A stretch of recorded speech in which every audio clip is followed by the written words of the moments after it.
Welcome to Diary of a Lincoln Geek's 3-minute review of Abstract Academy. To summarise what the game is about, it's basically 2 or 4 player game where you are trying to build a canvas to impress a professor or to complete an assignment. You're at art school, you're building a canvas, and that canvas is constructed out of cards. Each card's separated into 4 quadrants, and any of those 4 quadrants might have one of 3 colours in it. That's red, yellow, or blue. Simply put, the purpose of the game is to try and score as many points as possible. The way you get those points is by completing inspirations, which are sort of secret objectives, assignments, which are to do with a particular colour, or professor cards, which are that's your professor at your art school that you're trying to impress.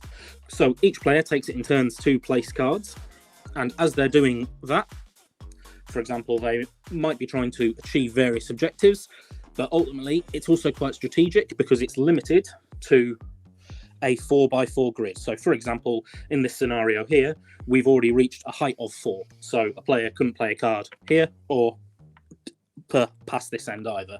So what that means is between your 2 or 4 players, it becomes quite strategic around what cards you can and cannot place and what shapes you can and cannot make.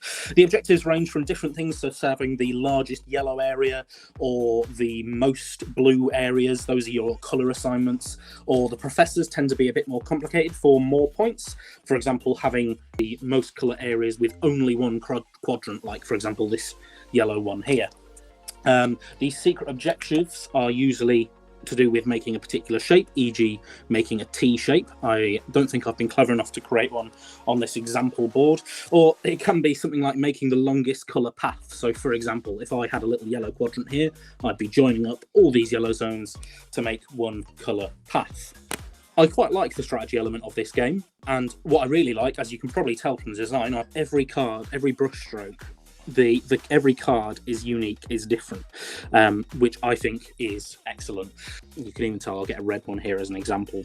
But I really like that about the design of this game.